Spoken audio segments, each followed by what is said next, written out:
narito na naman tayo para sa isang napaka-sweet, nakakapanabik at sobrang trending na love story nila Kalingap Jomar at Carla. Ay aking makilala.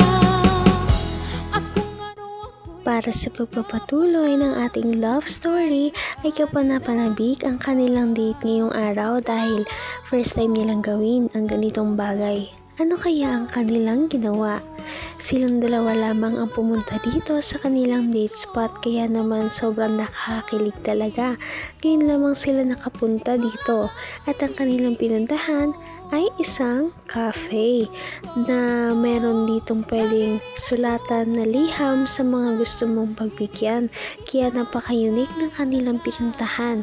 Bago pa nga makapasok si Ate Carla ay meron nang nasulat si Kalingap Jomar na letter para kay Ate Carla. Kaya naman sana ay malaman din natin kung ano kaya ang nakalagay at nakasulat dito.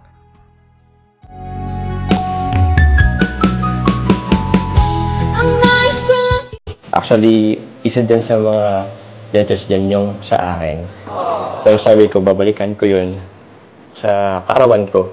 Pero yun nga April pa yun eh. Tagal na April, May, June, July, August, September. Oh, 5 buwan na.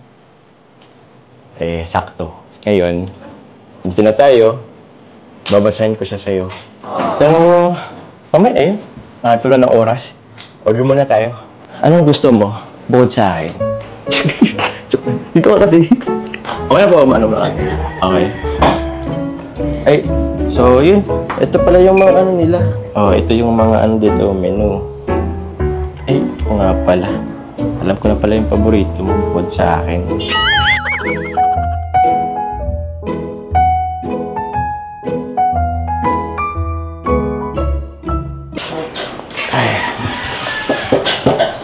Ano, Carla? Kamusta? Okay naman ang lugar, Medyo chill lang. Excited ka na bang makita yung liham ko sa'yo? Tingin mo alin dyan? Sige, alin dyan? Tingin mo lang, ituro mo lang. Ito po. Ayan? Yan ba?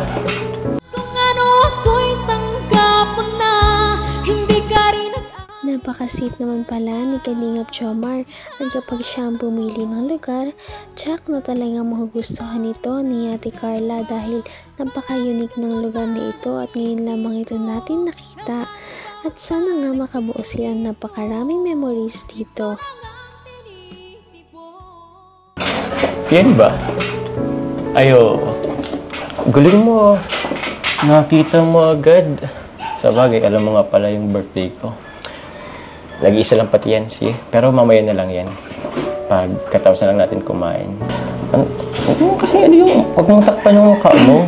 Ang ganda-ganda mo. Ba't palagi ka na ganyan? Sige, magganyan na lang tayo. Baba mo na lang kasi. Pati nga ng brace mo. Kumusta naman? Hindi ka naman na Okay lang po. Hindi naman po.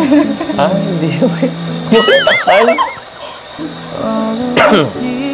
Isang sumalit ka na. Ano para sa baba, taas? Nagpa-adjust ka na ba? Nang nararamdaman sa akin? Nagpa-adjust ka na ba ng Sa Monday pa po ang balik ko. Monday pa? Ganda pala dito, Kung tayong dalawa lang, wala mang istorbo. Chill lang. Alam mo, namiss ko to. Kung tayong dalawa lang. Namiss ko din po yung ganito. Yung tahimik. Yung tayo lang. Ba't di natin dalasan? Namiss mo rin naman pala. Kung pwede lang po. Sayang. At if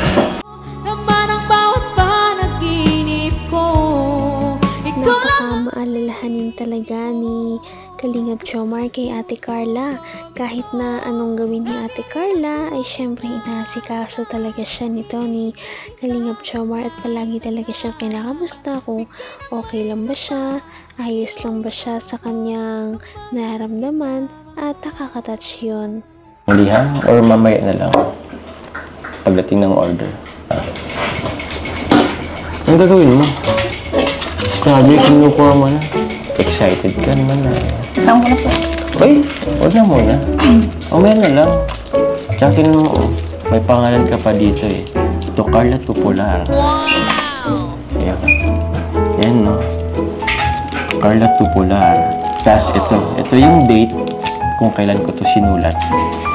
Uy, December 4. 2023, last year. Grabe. December 4, 2022. Tagal na pala na ito. Tagal na ito. Gusto pala. Ayan. Excited na ako. Uy, andito na. Para mo naman.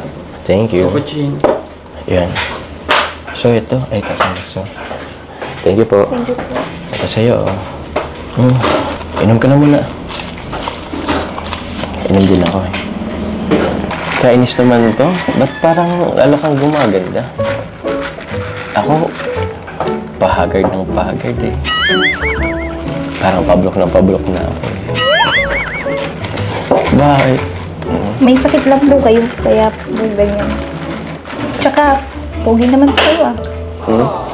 Hindi naman po kayo naging pangit sa paningin ko. Hanggang wakas ay tayo ng dalawa.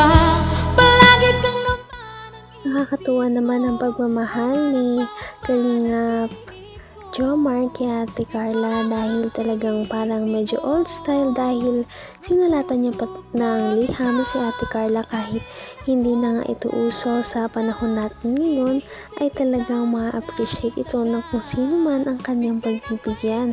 Kaya naman sana imabasa din natin ito. Paningin ko.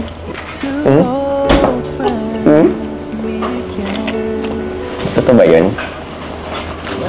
Joke lang po. Joke? Ikaw pala, biro ko talaga. Yung mo maniwala ay. Lagi ka na lang nagbabawi ng joke. Last time, akala ko naman sinagot mo na ako. Tapos binawi mo pa. Inom ka na talaga,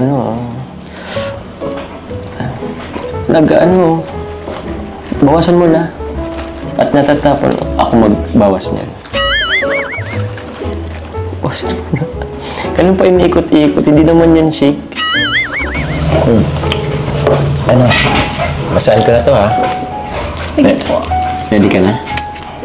Kumanda ka. Joke. Ay, excited na ako. Ayun. Amoy mo.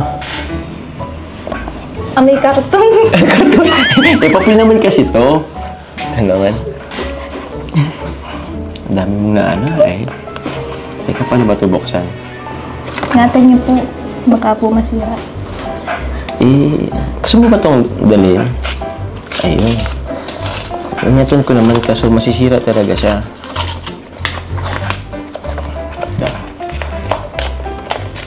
Sayang po yung... Medyo madikit eh. Sobrang thoughtful pala talaga ni Kalingap Jomar sa kanyang mga taong minamahal. Hindi lamang siya basta-basta niyayaya si Ate Carla sa isang date, pinag-iisipan niya talaga ito. At kahit malayo pa lamang ay pinaplano na niya dahil ngayon nga ay nagkaroon sila ng letter sa isa't isa. At ano kaya ang mga next na mangyayari? Patindi na ng patindi ang mga pangyayari sa kanilang love story. Kaya naman sobrang dami talaga ang kinikilig sa kanilang love story at palaging nag-aabang. Kaya naman sana ay magkatuluyan din ang dalawang ito, si Ate Carla at Kalingap Jomar. Sana din ay patuloy natin silang subaybayan at suportahan para magpatuloy pa ang kanilang love team. Paniguradong hindi lamang ito ang ating aabangan dahil marami pang mga susunod na kilig moments na mangyayari sa kanilang dalawa. Yun lamang at maraming salamat sa pananood. Bye!